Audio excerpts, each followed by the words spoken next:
ter iniciado a gravação. Vamos começar aqui só agora que eu iniciei a gravação.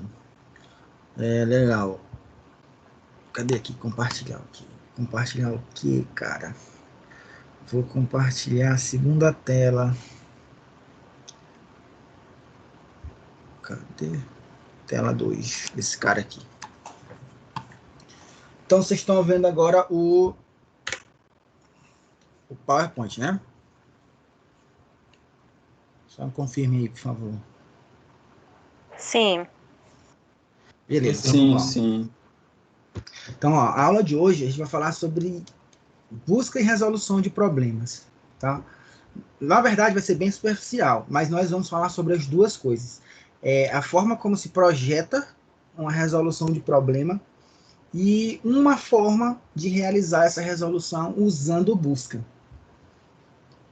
tá? Porque a busca é a principal forma de sanar, de projetar, de implementar algum tipo de solução para aqueles problemas que a gente tem um completo não, né? A gente tem um certo domínio sobre ele, que são justamente aqueles ambientes do qual a gente tem interação, que são observáveis, determinísticos e dinâmicos, beleza? Observáveis porque você consegue ter uma certa totalidade do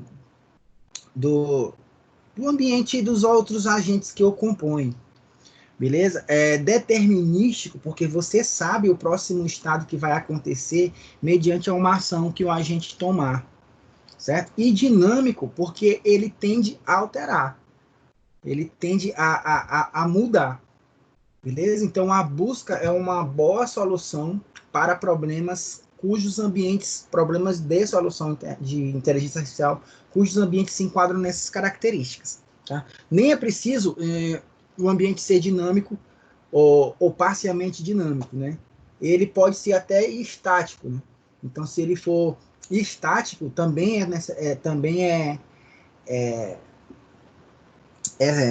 a busca se enquadra nesses ambientes, beleza? Então, vamos lá, vamos conseguir. Nós, na aula passada, a gente terminou de falar sobre agentes, né? Falei que, não vamos mais falar sobre agentes, agora que a gente vai falar de agente, o que tivesse de teoria sobre agente só lá nas avaliações. Justamente tem questão lá na oficial 1 de agente inteligente. Então, resumindo e enfatizando ainda mais, agentes são entidades autônomas, né, que são capazes de observar o ambiente e agir de forma autônoma, individual, personalizável, com o objetivo de atingir determinado objetivo. Nós falamos sobre os principais tipos de agente na aula passada, né? Dentre os mais simples são os dos tipos reativos. Falamos dos reativos simples e dos reativos baseados em modelo. O simples é aquele cara lá que é o aspirador de pó, o cara mais simples que pode ter. Também tem outros agentes, né, que são os outros baseados em objetivos, utilidade e aprendizado. Esse cara que a gente vai ver o exemplo hoje, essa solução que nós vamos ver, ela é uma solução baseada em agentes do tipo baseados em objetivo, certo? Então, agentes desse tipo são agentes inteligentes característicos para esse tipo de solução, beleza? Que vão usar esse tipo de busca. Tá? Então, na aula passada a gente reenfatizou o que era um agente autônomo e explicou basicamente como é que funciona o projeto, o código, o pseudocódigo de cada tipo de agente desse. Então, vocês vão ver na prática como que a gente vai organizar a solução de um problema para agentes baseados em objetivos. Beleza? Então, para que a gente possa resolver um determinado problema de caráter de inteligência artificial, pelo menos o objetivo ele tem que estar bem traçado, tem que estar bem claro. Beleza? Então, tem que ter um objetivo. Só que esse objetivo não é simplesmente um valor, não é simplesmente um dado, né? um outro agente. Esse objetivo ele pode ser de uma forma bem particular. Ele pode ser um conjunto de estados que satisfazem um objetivo maior. É claro que sempre vai ter um objetivo maior. Chegar num local, encontrar algum objeto, realizar alguma ação, é tudo bem. Isso daí ele é o teu objetivo maior. Mas para esse caso, para os problemas resolvidos por busca, O nosso objetivo vai ser o conjunto, a sequência de estados que nos levam a chegar nesse objetivo maior. Então isso aí vai ficar bem claro e é até a principal forma que nós vamos ter de resolver a nossa atividade. Beleza? Tarefa da busca, então, nesse caso, encontrar a sequência de ações que leva do estado atual até o estado objetivo. Então, vai ser sempre nesse sentido, vai ser sempre nesse conjunto de tentativas. Uma ação vai me levar a um estado. Isso daí ficou muito claro com relação quando a gente estava vendo a gente. Então, a gente vai ter que armazenar todas as ações que vão melhorar o nosso objetivo, que vão encurtar que a gente consiga chegar a esse objetivo. Então, tem que ficar bem claro, né? Isso. Quais são os estados, quais são as ações e qual vai ser o meu nível de abstração que eu vou ter para mim poder fazer isso. Eu vou ter que saber o que eu vou encontrar e depois do que eu tomar uma ação, como é que eu vou encontrar, como é que vai ficar isso que eu vou encontrar. Eu tenho que identificar realmente quais são as minhas ações que eu vou ter que tomar e eu vou ter que identificar como é que eu vou organizar essas ações para que esses estados possam continuar sendo fornecidos e interpretados pela minha solução. Beleza? Bom, o problema mais clássico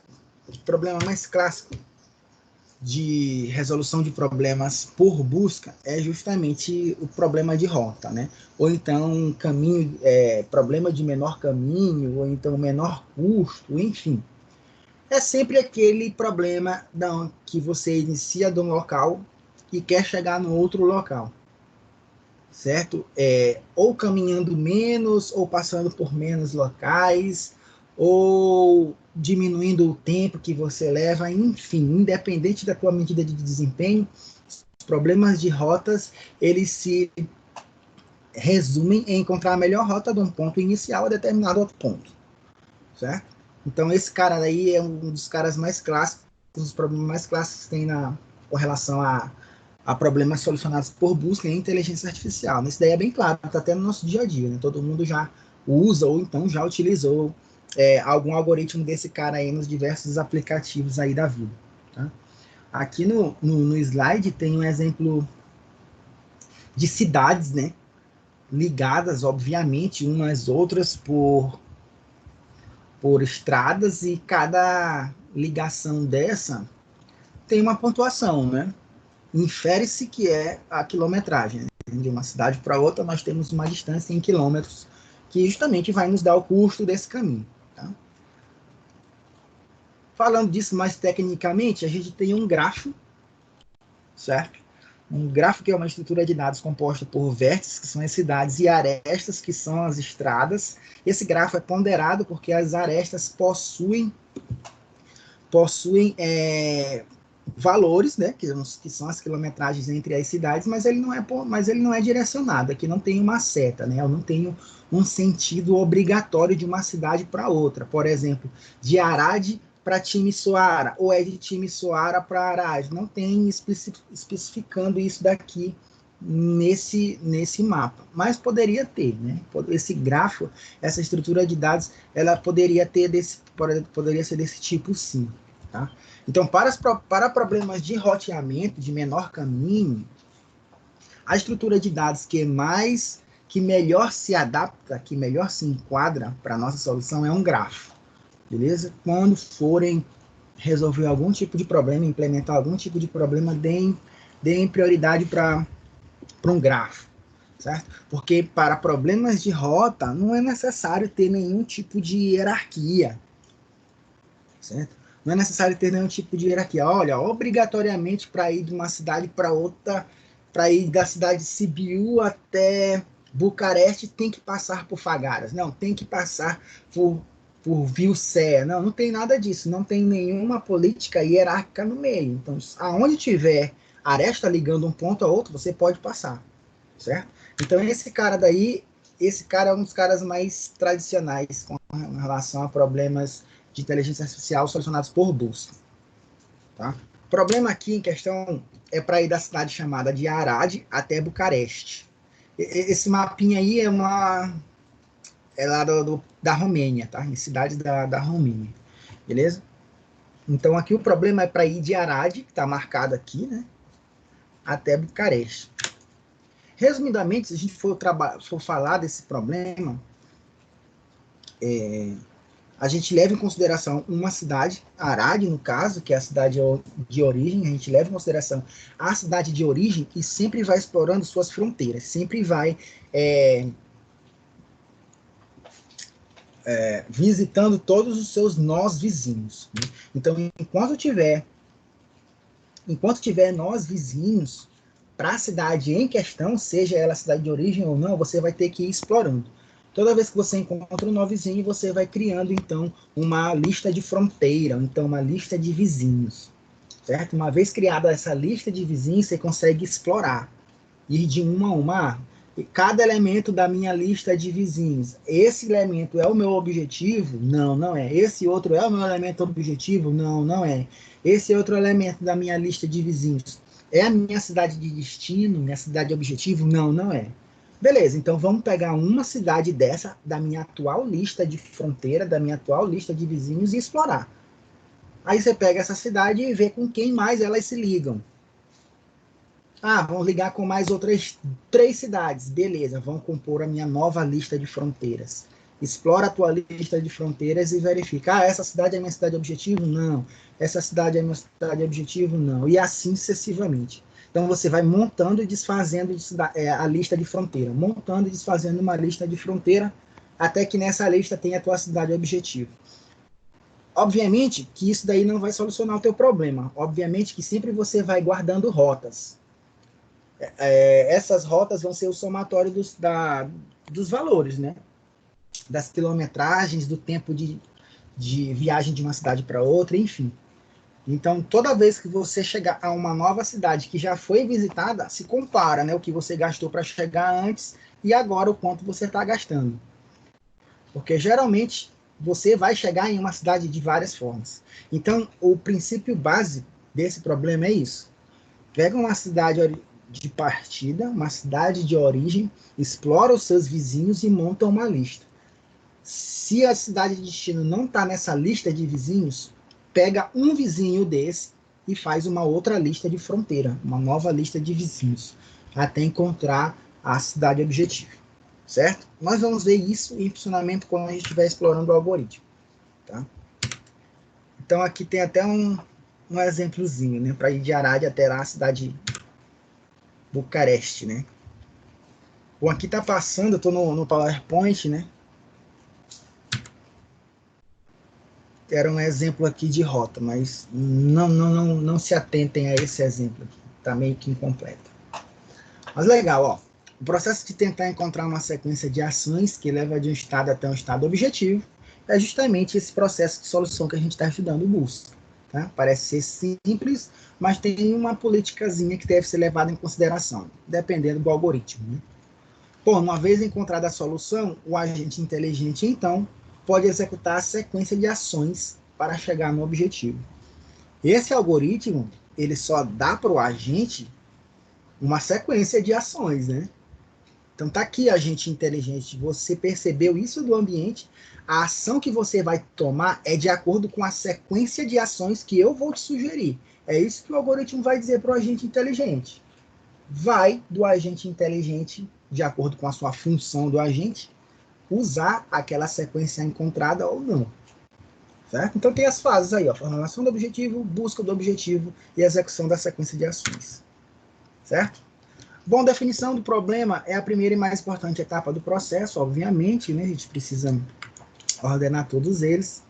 Isso daí vai consistir em analisar o espaço de possibilidades da resolução do problema, certo? Além de encontrar sequências de ações que levam ao objetivo desejado. Então a gente sempre vai focar nisso, sequência de ações, tá?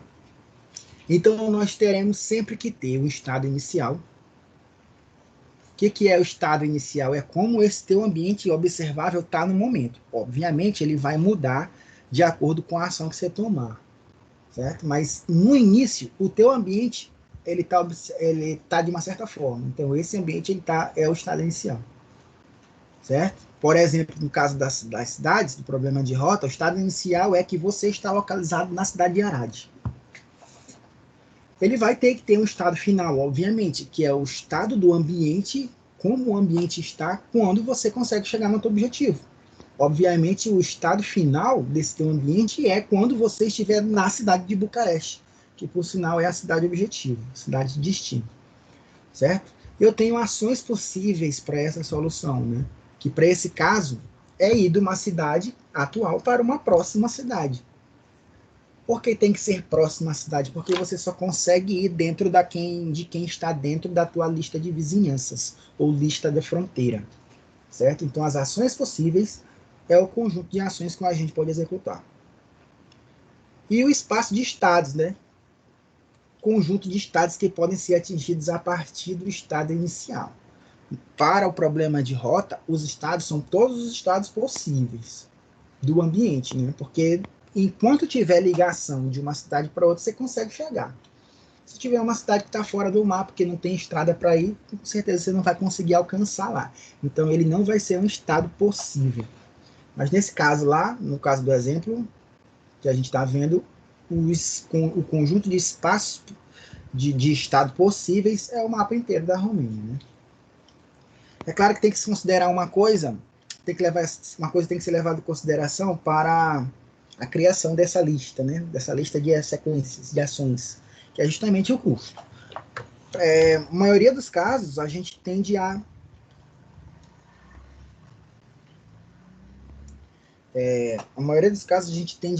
minimizar custo, certo? Mas a gente pode ter uma situação de maximizar, né?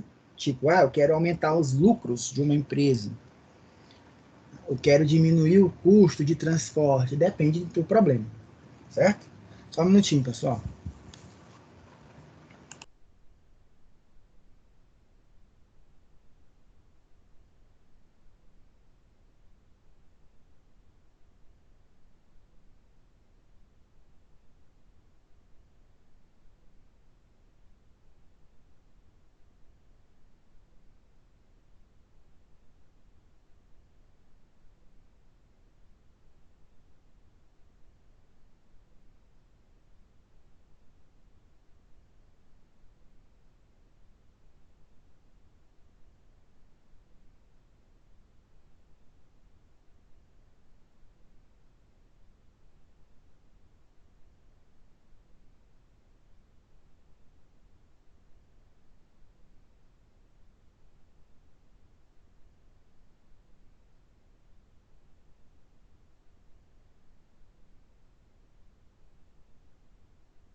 Beleza, pessoal. Então a gente tem esses 5 pontos importantes aí, certo? Então toda situação que pode ser resolvida por meio de busca, vamos ter que ter esses 5 pontos aí a serem analisados. Beleza? O que mais que temos aqui? Realmente o ambiente tem essas características aí, quando ele é passível de ser respondido por busca. ele é estático, ele é observável e ele é determinístico, né? Pode ser dinâmico também, tá? Mas a maioria deles é estático, né? O ambiente não pode mudar enquanto a gente está realizando a resolução do problema, quando ele é estático. Quando ele é dinâmico, óbvio que ele muda.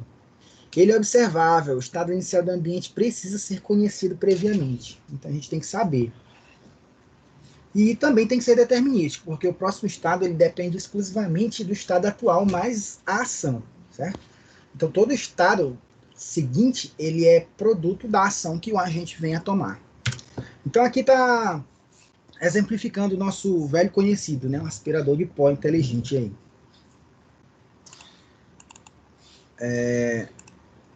Um monte de gente aqui na sala. Que eu vou admitir aqui. Oi. Professor, o Joel, ele quer ingressar no chat, mas acho que você tem que aceitar aí.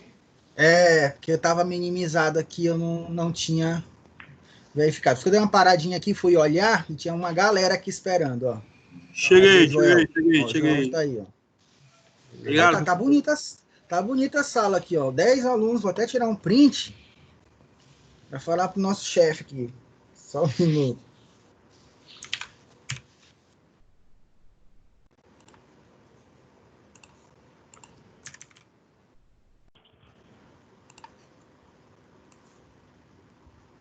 Muito bem, muito bem.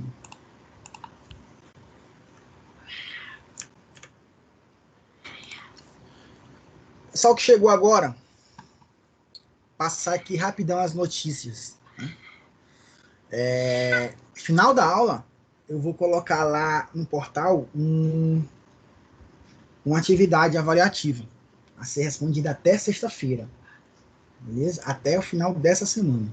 Por que isso? Porque na semana que vem vai ser a avaliação oficial 1, somente a ser realizada dentro do AVA, beleza? Então, no domingo à noite, ou na segunda de manhã, eu vou liberar lá a avaliação para vocês, beleza? 10 questões objetivas, tratando apenas de agente inteligente, tipo de agente inteligente, solução de problema, que é a aula de hoje, e algoritmo de Dijkstra, que é a aula de hoje.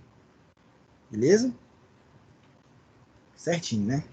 Então, ó, o outro problema clássico que a gente tem, que ele é bem determinístico, bem simplesinho, é o aspirador de pó. Esse problema, inclusive, vai tratar de todas aquelas características de resolução de problema. Essas 5 características aqui, ó. Ó a questão boa, ó, para a prova, né? Quais são os espaços de estado possível, né? Para esse ambiente, para esse problema, levando em consideração que é só um aspirador de pó e é só 2 estados. Isso é só dois locais para se movimentar do aspirador de pó. Beleza? Então, para isso, eu tenho 8 estados possíveis. Como assim 8 estados possíveis? Estão aí, ó. Os 8 estados possíveis estão aí mostrado para vocês, né? Estou compartilhando o slide, não tô? Tá todo mundo vendo o slide aí, né? Ou não? Sim. Beleza. Então, para um aspirador de pó que pode se movimentar entre 2 espaços apenas, eu tenho 8 estados possíveis. Então, todo o meu espaço de estado são esses carinhas aí, ó. Eu posso ter um estado com um aspirador de pó no canto esquerdo e ambos os espaços estarem sujos. Eu posso ter um estado em que o aspirador de pó está para a direita e ambos os espaços estarem sujos. São estados diferentes. O estado 1 é diferente do estado 2, certo? E assim sucessivamente. Então, todas as combinações possíveis são estados possíveis desse problema. Beleza? Qual é o estado inicial para esse tipo de problema? É qualquer estado, né? Mas é claro que para resolver o problema, obviamente, os estados que seriam desejáveis eram os estados 1, 2, 3, 4, 5 e 6. Certo? Pode ser todos os estados? Pode, mas por que é preferível que os estados 1, 2, 3, 4, 5 e 6 sejam os estados iniciais? Porque se a gente for levar em consideração que o estado 7 e o estado 8 é um estado inicial, a gente já vai dizer que ele também é um estado final. a gente já vai dizer que o problema está resolvido. Vocês concordam? Porque, ó, independente de como apareça o meu ambiente, eu quero que ele fique como o estado 7 ou então como o estado 8. Todo mundo concorda? Eu não tenho que limpar, o cara não tem que limpar o aspirador de pó? Então ele tem que limpar. Importa se ele apareceu ou não no local onde tem a sujeira, como é o caso aqui do estado 4, ou se ele apareceu num local que tem a sujeira. Eu quero que todo o meu ambiente fique que nem o 7 ou o 8. Certo? Por isso que o estado 7 ou 8, eles são estados finais. Beleza? E quais são as ações possíveis desse cara? Mover para a direita, mover para a esquerda e limpar. A gente já até viu isso em aulas anteriores, né? Aí o custo pode ser diversas coisas, né? Dependendo da medida de desempenho, né? Em quanto tempo eu consigo limpar tudo, em quantas ações eu consigo limpar tudo, etc. Aí, no caso, o custo aí vai ser, cada passo tem um custo 1.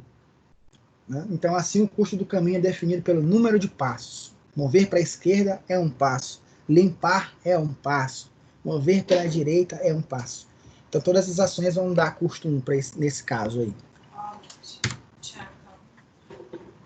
Entrou?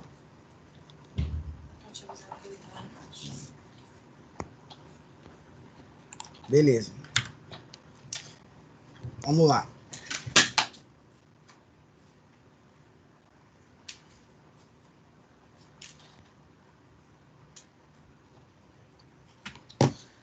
Basicamente, a gente pode ordenar, pode organizar esses estados possíveis dessa forma. Parece ser uma árvore, mas pode ser um grafo também. Tá? Onde eu tenho vértices, cada vértice é um estado, e cada aresta desse vértice representa a transposição de um estado para outro. Tá? Então, a setinha com R significa a ação de ir para a direita, right. A setinha com L significa a ação de ir para a esquerda, left. Certo? A setinha com S representa a ação de aspirar. Acho que é sniff, alguma coisa do tipo. Farejar, aspirar. Acho que é isso.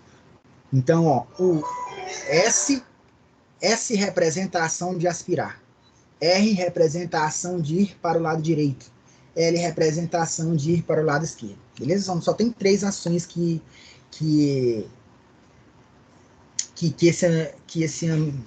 o agente, né, consegue fazer. Tá? Então aqui, ó, no canto superior direito, eu tenho um estado. O aspirador está do lado direito e tem 2 sujeiras, uma em cada espaço aí desse estado. Né? Se o agente toma por decisão aspirar, essa ação vai me levar a um outro estado. Né? Então ele aspira aqui, ó, o estado que eu vou chegar vai ser esse cara aqui, ó, né? Que é o estado do lado direito sem sujeira e o estado do lado esquerdo com sujeira. Ele pode ir para a direita? Pode ir para a direita, mas isso não vai fazer sentido, né? Então é uma ação que vai levar ele para o mesmo estado. Porque de acordo com a ação que o agente tomar, ele não conseguiu mudar o estado, o ambiente que ele está, né? Mesma coisa vai acontecer se ele optar por aspirar. Ó. Já está limpo o espaço que ele está. Então, se ele aspirar, se der um sniff aqui, ó, ele continua no mesmo estado. Então, para problemas desse tipo, não é interessante tomar ações que não mudem o estado. Sempre é interessante tomar ações que mudem o estado. Né? Então, se esse cara está aqui, ele tomar a ação de ir para a esquerda, L, o estado atual muda e fica esse cara aqui. Ó. Nesse estado atual, se ele toma a ação de limpar,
Vamos lá, que tá um pouquinho complicado hoje aqui. Então, ó, tô nesse cara aqui, ó. Se ele tomar ação de aspirar, ele muda de estado, obviamente, e vai parar nesse estado. Esses últimos estados aqui do final são justamente os meus estados objetivos. Se por um acaso ele chega nesse cara aqui, debaixo da esquerda, ou nesse cara aqui, debaixo da direita, ele completou bem a sua tarefa.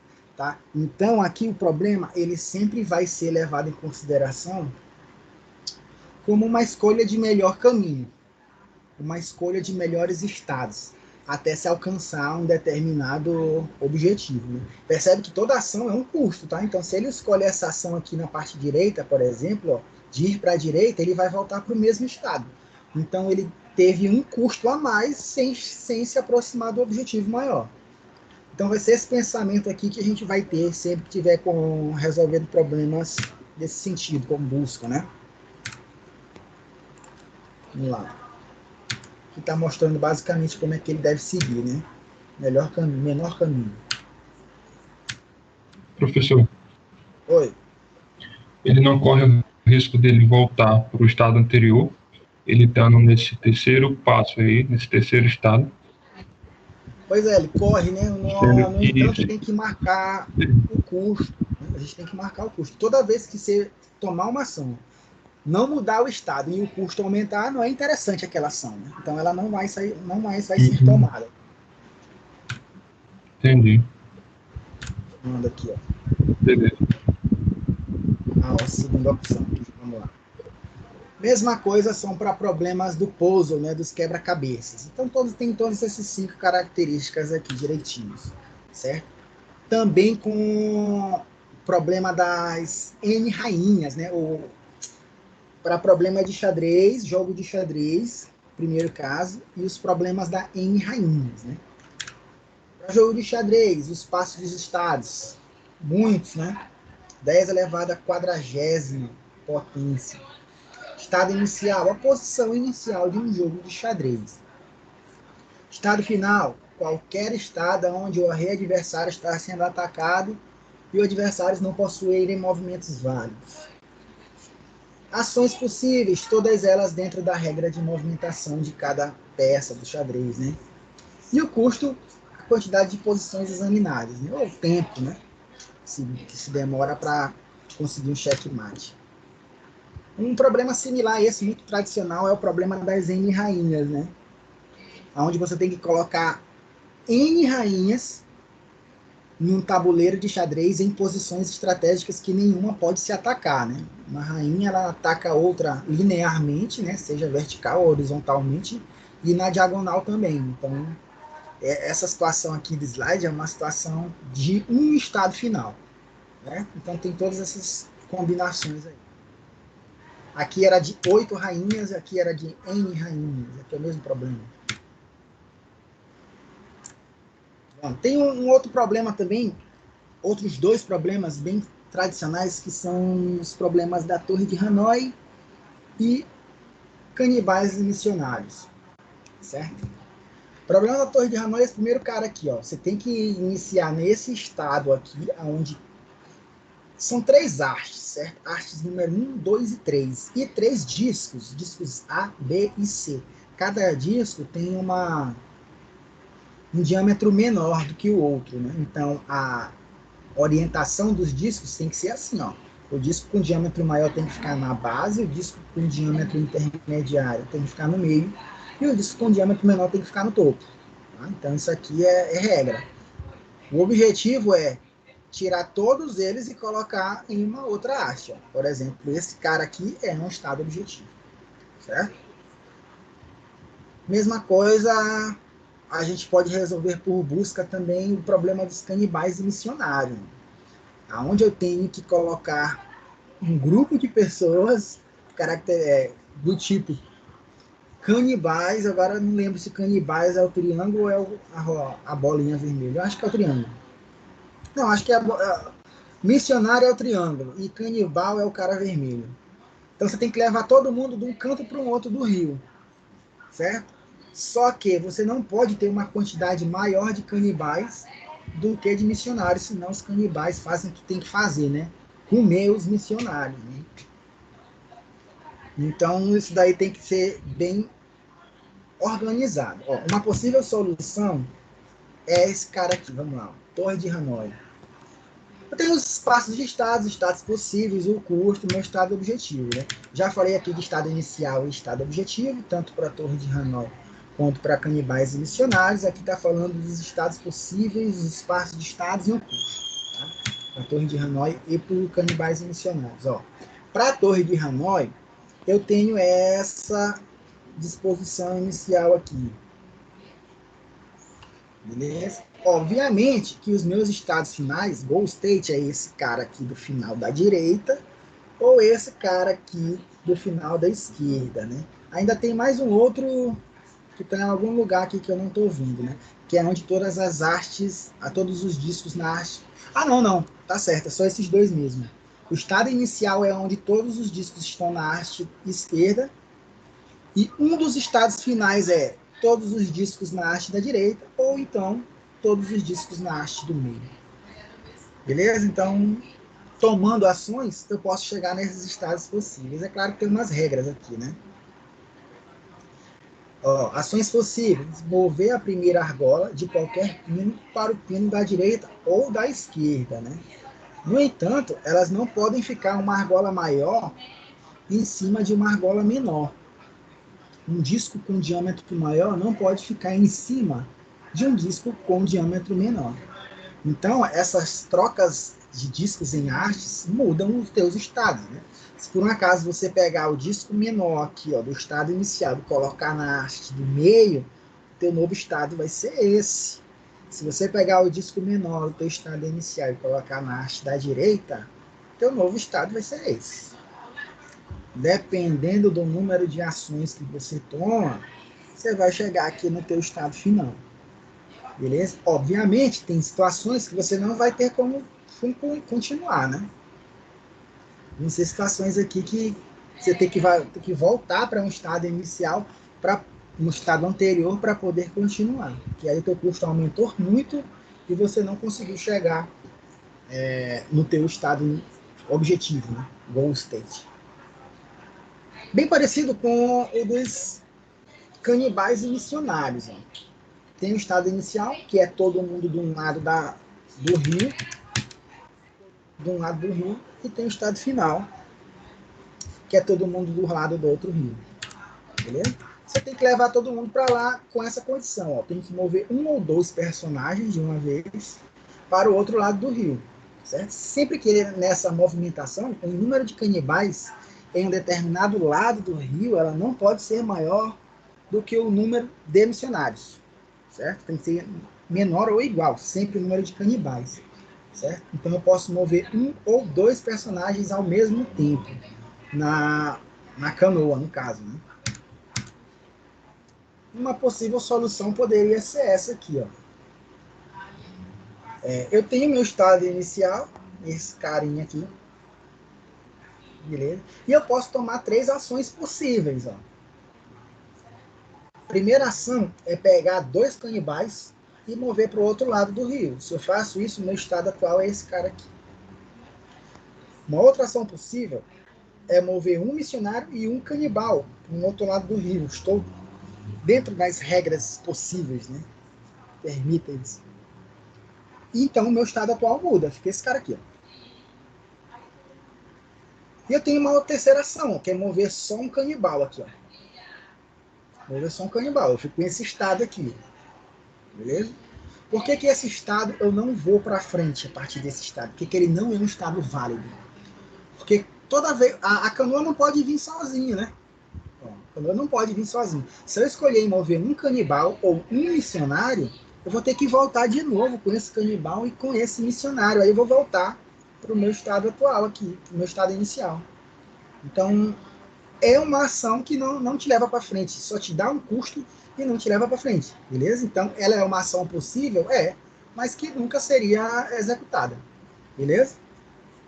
Dependendo das tuas ações, o teu ambiente vai se transformar, certo? Até chegar nesse estado objetivo aqui. Aqui é só um estado objetivo, ao contrário lá do Torre de Hanoi e do aspirador de pó, que pode ter 2 estados objetivos. Beleza? Entendido? Isso daqui é só o pensamento do problema. Tá? Beleza? Ok, senhores. Mais interessante aqui, ó, é falar desse carinha aqui, ó.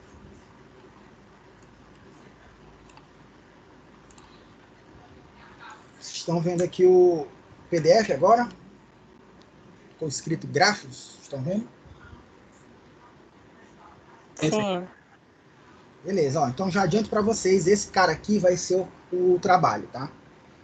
O trabalho vai ser o trabalho da atividade avaliativa 1, que é 70% da nota, vai ser a resolução desses dois casos, e os outros 30% é vocês fazerem lá o desafio nota máxima. Beleza? Então, esse cara aqui, nós vamos ter que resolver via algoritmo de Dijkstra. Ah, é para escrever um algoritmo?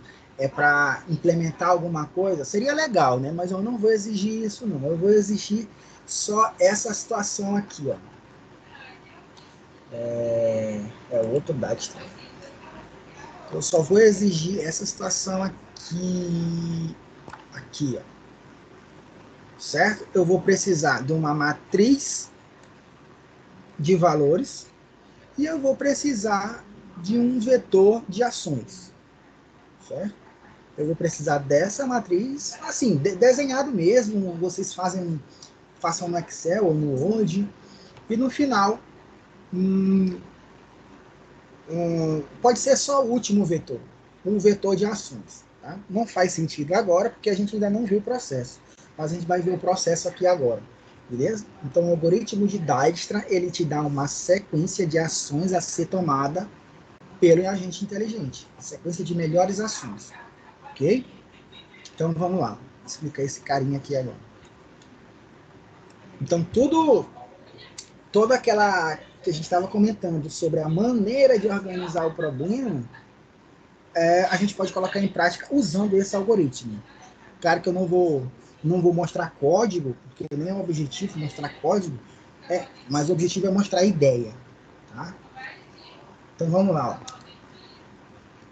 Algoritmo de Dijkstra, esse nome doido aqui se pronuncia isso, assim, Dijkstra, pelo menos eu aprendi por anos que se pronuncia assim. Ele é um algoritmo que tende a resolver o problema dos caminhos mínimos, né? Geralmente se fala desses caminhos mínimos como caminho de rotas de uma cidade para outra, né? Levando em consideração a distância entre essas cidades como valores. Tá? Então a gente sempre leva em consideração um gráfico G qualquer, formado por um grupo V de vértices e um grupo E de arestas, certo? Em que cada aresta possui um rótulo não negativo, obviamente tem que ter um valor positivo, que é justamente o custo de ir de um vértice para o outro, no caso aqui de cidades é a distância em quilômetros. O problema é determinar quais são os caminhos mais curtos de um determinado vértice de origem para cada um dos demais vértices. Então, não é o menor caminho de um vértice para outro. Não, é o menor caminho de um vértice para todos os outros vértices. Certo? Por isso que tem um vetorzinho lá de custos. Okay? Então, o caminho mais curto, ou então o caminho mínimo, é definido pelo caminho, cuja soma dos custos dos vértices encontrados no caminho é a menor soma. É uma soma mínima, beleza? O grafo aqui, ele desejavelmente deve ser direcionado, eu tenho que ter sentido de uma cidade para outra, e ele tem que ser ponderado, tem que ter pesos nas arestas, né? Então, ele desejavelmente deve ser direcionado e ele tem que ser ponderado, beleza? Então, aqui no cantinho direito, ó, tem a minha disposição de cidades. Tá? Cidades de A para B, de A para D, etc, etc, etc. Beleza? Todo mundo entendeu para que serve e todo mundo entendeu o ambiente que a gente vai trabalhar, correto? Ou tem dúvidas sobre o ambiente, ou alguém tem dúvidas sobre o ambiente que vamos trabalhar e sobre o que nós vamos solucionar usando esse ambiente. Podemos continuar?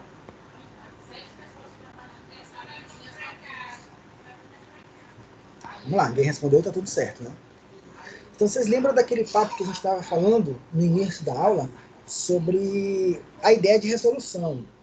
Basicamente pego um vértice de origem, uma cidade de origem, escolho todas as cidades que vão ser a fronteira e verifico se é a solução. Se não, eu pego um elemento da fronteira e verifico de novo se é a solução. E expando de novo para criar uma nova fronteira. Nessa nova fronteira, eu verifico elemento a elemento para ver se é a solução ou não. Tá? Nesse caso aqui, a gente não vai ver se já chegou, a gente vai sempre calcular tudo. Certo? Então, a gente sempre tem a menor soma para tudo. Menor custo para tudo. Beleza? Então, o algoritmo de Dijkstra permite encontrar o menor caminho entre um nó de origem, que, obviamente, nós vamos escolher o A, e todos os outros vértices do grafo. Professor, e se eu não quiser que seja o A, se eu quiser que seja o D? Aí sim, boa pergunta. Aí a tua solução inteira vai mudar. O algoritmo funciona para um parâmetro de entrada. Parâmetro de entrada é esse, uma cidade a ser escolhida. Se mudou a cidade, muda todo o resultado do algoritmo. Tá? Cidade A vai ser a nossa cidade de origem, beleza? Então, a partir de A, nós escolhemos uma lista de vizinhos ou uma lista fronteira. Como é que a gente identifica isso? Inicia em A e verifica todas as saídas de A. De A, eu posso ir para onde, senhores? Posso ir para a cidade B, posso ir para a cidade D e posso ir para a cidade G. Correto? Todo mundo está entendendo? Todo mundo concorda? Ok. Beleza? Ó, então a gente Sim, vai sim. estabelecer o custo olhando o peso. De A para B, eu pago 20. De A para D, eu pago 80. E de A para G, eu pago 90. Eu gasto 20 quilômetros da cidade A para a cidade B, 80 quilômetros da cidade A para a cidade D e 90 quilômetros da cidade A para a cidade G, certo? Então isso aí está anotado, ó. Beleza. Então, de A para B, eu gasto 20. De A para D, eu gasto 80. De A para G, eu gasto 90. E para H? E para C? E para E? E para F é infinito. Infinito eu ainda não sei. Eu não sei não. Certo? Pode ser que aconteça? Pode, mas até agora, para o meu estado atual, que é esse cara aqui, ó, o custo para eu chegar em C não existe ou não foi calculado.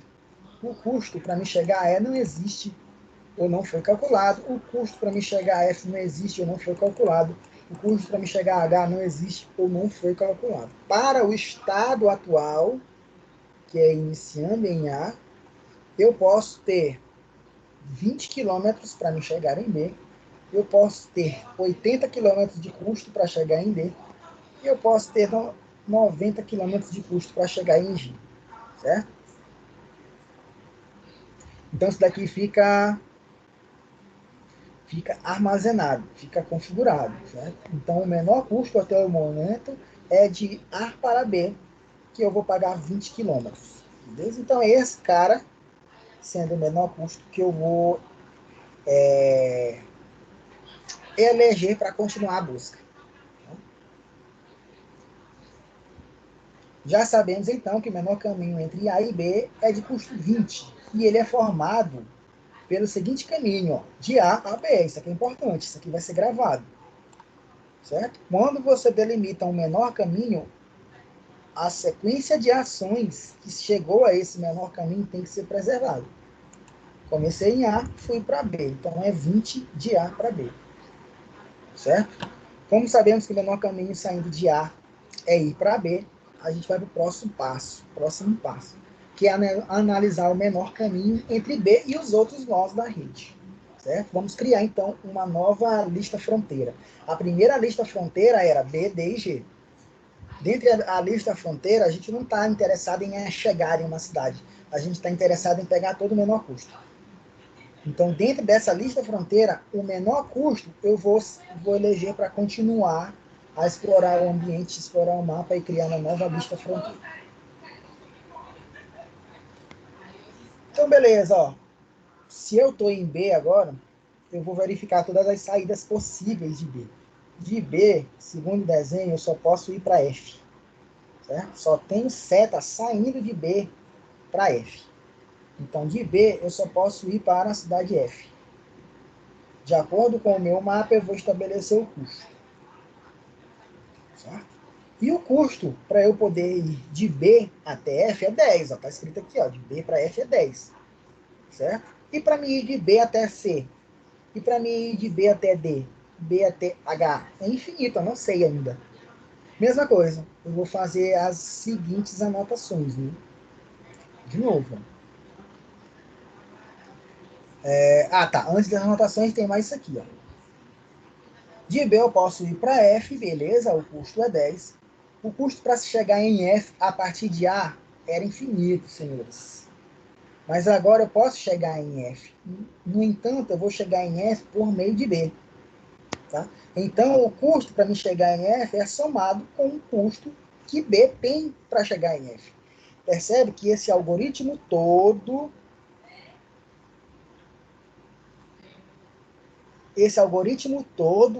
tem um parâmetro, e esse parâmetro é a cidade de origem, a cidade de origem é A. Eu estou levando em consideração todos os custos mínimos para eu ir de A até uma cidade. O menor custo para eu ir de A para B, o menor custo para eu ir de A para G, o menor custo de eu ir de A para F, etc. O pensamento é sempre esse. Beleza? Por isso que bem aqui chegou nessa situação. Ó. Eu não tinha como chegar a F. Ó. Era infinito, eu não tinha como chegar a F, porque não tinha caminho direto de A para F. Ó. De A só poderia ir para D, só poderia ir para B, ou então poderia ir para G. Mas agora eu consigo de A para F através de B. Ó. É trivial isso? Sim, é trivial, mas vai fazer muito sentido. Certo? Então, o custo para chegar em F é somado com o custo de chegar em B. Tá? Então, ó, o custo de B para F é 10. Só que o custo para mim chegar em B era 20, então eu faço a somatória aqui. Para me chegar em F, eu chego a partir de B. E para me chegar em F é 20, que eu já tinha percorrido até B, mais 10, que é de B até F. Certo? Então, o menor custo para me chegar até F é 30, vindo de B. Certo? Para outros nós que não são acessíveis por B, de nada muda, a gente completa aqui a linha do B, ó, com infinito, ou então repete o que já tem. Certo? Por exemplo, o custo para ir de A até mantém infinito, o custo de A até G já tem, né? 90, mantém 90. Então fica assim. Beleza? Fica desse jeito aqui. Interessante era em sala de aula, né? A gente escrevendo, né? Mas enfim. Beleza? Então aqui eu fechei a lista de fronteiras de B. Fechei a lista de fronteiras de A, fechei a lista de fronteiras de B. Ok? Então, isso me leva a concluir que o menor caminho entre A e F é o que tem o caminho 30, o que tem custo 30. E ele é formado das seguintes ações, ó, ir de A para B e depois ir de B para F. Beleza? Ok, então em F eu verifico as saídas agora de F. Né? Eu só tinha uma cidade na fronteira de B, que era F, então eu vou continuar a partir de F mesmo. Então, a partir de F, eu posso ir para onde? Posso ir para a cidade C e posso ir para a cidade D. Vou estabelecer os custos olhando os pesos nas arestas. Né? 10 para ir de F até C e 40 para ir de F até D. Certo? Que é justamente isso aqui. Ó. Esse cara aqui e esse cara aqui. Beleza? Outros nós continuam não sendo acessíveis porque eu não tenho acesso direto. Bom, então de F eu posso ir para C, né? Pagando 10 km só. Então o custo para me chegar em C, a partir de A, era infinito, não existia. Agora eu posso chegar em C através de F. Certo? Então o custo para me chegar até C é somado, então, ao custo que tinha F anteriormente. Beleza? O menor custo que eu tinha para me chegar em F, sempre a partir de A, era 30. Então, o menor custo que eu vou ter agora para me chegar em C vai ser a partir de F, né, que era o menor custo, 30. Então, o menor custo para mim chegar em C vai ser 40. Beleza? 40. Tá? De F, eu também posso ir para a cidade D. O custo para chegar lá é 40. Tá? Só que eu já tinha uma marcação. Né? Eu já conseguia chegar à cidade D diretamente de A. Ó. De A para D era 80. Certo? Só que agora eu posso chegar em D não diretamente vindo de A. Eu posso chegar a D vindo de A para B, D para F, e de F para a cidade D. Certo? Então, esse custo é somado ao custo que eu tinha para me chegar a F.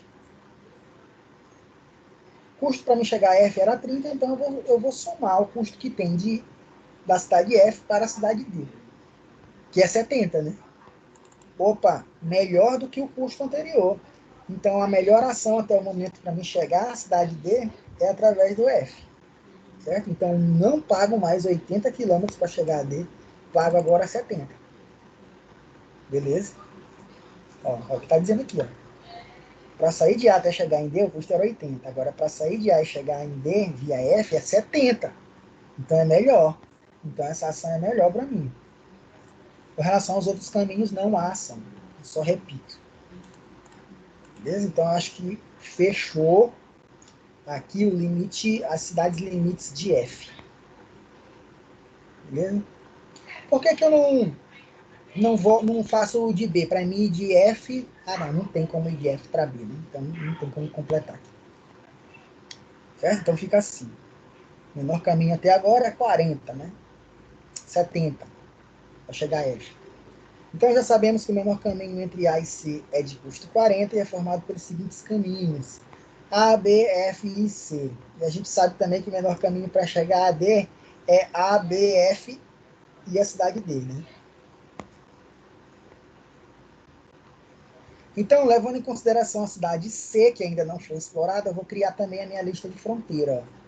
Eu posso ir para as cidades H, D e F. Certo? Sempre levando em consideração o custo que estão nas arestas. Tá? Então, eu posso ir para H pagando 20 km, para D pagando 10 km e para F pagando 50 km. Isso de C para H, de C para D e de C para F.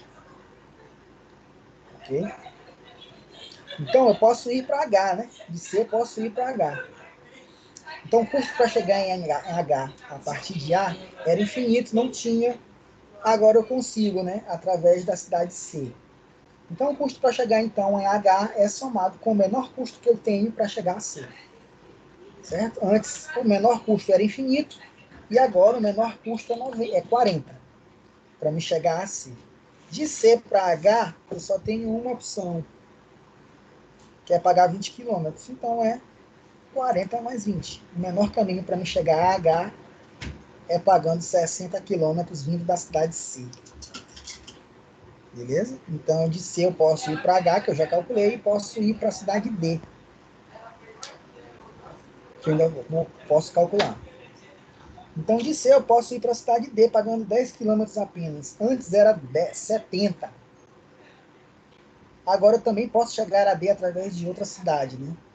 Não vindo mais pela cidade F, mas sim vindo pela cidade C. Então, esse novo custo é somado para me chegar em C. Certo?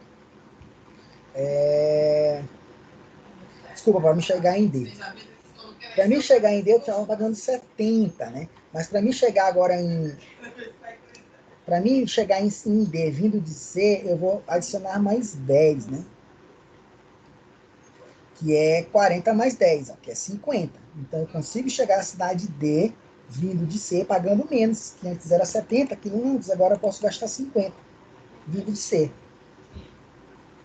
Certo? Que é 40 mais 10.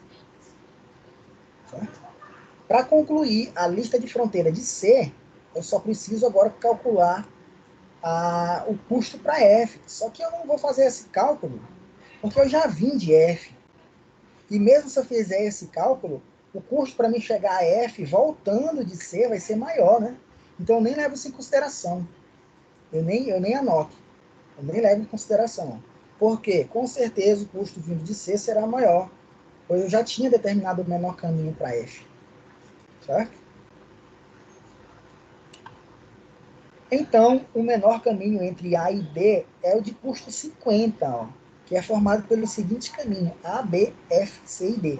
Percebe que eu mudei 3 vezes. Ó. Antes, o menor caminho para me chegar a D era vindo diretamente de A, eu pagava 80 quilômetros.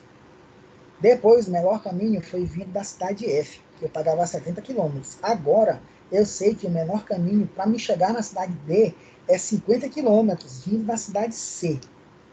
Beleza? Para concluir aqui, acho que é só a cidade G que falta. Ó. Criando a lista fronteira de D. Eu só posso ir para G, né? G eu vou pagar quanto? Vou pagar 20. Isso. Vou pagar 20. Ah, tá. Eu posso ir para C, mas C já foi determinado. Já foi determinado na minha família. Então, para me chegar a G, eu posso vindo de D, né? Que é o preço de D, o custo de D, mais o quanto eu gasto de D para G, que é 20. É 70, né? Então é melhor. Antes eu tinha 90, vindo diretamente de A, né? De A para G eu pagava 90. Só que agora, vindo de D, eu pago 70. Então é melhor, né? Esse cara aqui é melhor. Então já sei o custo. Ó, entre A e H é de 60 e é formado pelos A, B, F, C e H. Eu também sei o de G. Que eu acabei de calcular bem aqui, ó, 70. Vindo de D, né? A partir de H eu não posso ir para nenhum lugar, ó. Não tem saída de H, então eu não vou fazer lista de fronteira de H. Eu nunca consigo chegar em E também, ó, porque não tem nenhuma seta chegando em E. As fronteiras dessa cidade aqui estão fechadas, não consigo chegar lá. Então não crio lista para E, certo? Então eu concluo aqui, ó, toda a minha matriz de custos, que o menor caminho entre A e G é custo 70 e é formado pelos seguintes eventos, pelas seguintes ações. Ó. Cidade A para cidade B, cidade F para C, da cidade C para D e da D para G. Certo? Indo de G eu só posso voltar para A. A é a origem, então eu não preciso fazer nada. Então aí a gente conclui o algoritmo de Dijkstra, tá? Sempre a conclusão vai ser sempre, o resultado vai ser sempre os menores valores para cada cidade. Então eu tenho a matriz de valor aqui, que é esse cara, e eu vou também ter, ó, o vetor de ações, certo? O vetor de ações, então também aqui. Toda a matriz com os menores custos, repetidos e atualizados, é claro, e aqui um vetor dizendo todos os custos para cada cidade. Beleza? Aqui tem uma forma de, uma sugestão de como o algoritmo ele deve se comportar, mas o interessante é chegar nesse cara aqui, e é justamente esse cara aqui que eu vou cobrar de vocês. Eu quero uma matriz de valor e eu quero um vetor de ações, certo? Para confirmar a chegada a cada um desses valores. Beleza? Esse material não está lá, eu vou incluir agora. Tem uma sugestão de implementação em C, vocês podem utilizar aí, mas eu não vou pedir isso. Só vou pedir a resolução desses caras aqui. Beleza? Só vou ter que... Eu vou criar um documentozinho formalizando direitinho, colocando data, como é que é o formato de recebimento, etc. Lá no portal AVA, para vocês. Vamos lá, dúvidas? Vamos lá. Esse exemplo bem aí do gráfico que você colocou vai ser um destino fixo, né? Eu vou dizer lá, o destino vai ser fixo, né? Ah, Provavelmente vai começando pela cidade número 1. Então tá aqui, ó, cidade 1 aqui, cidade 1 aqui. Eu vou dizer, ó, começa na cidade 1. Beleza? entendi. Beleza. Dúvidas? Nenhum. Nenhuma, né? Nope. Então, senhores, só um minutinho aqui que eu vou dar um outro print.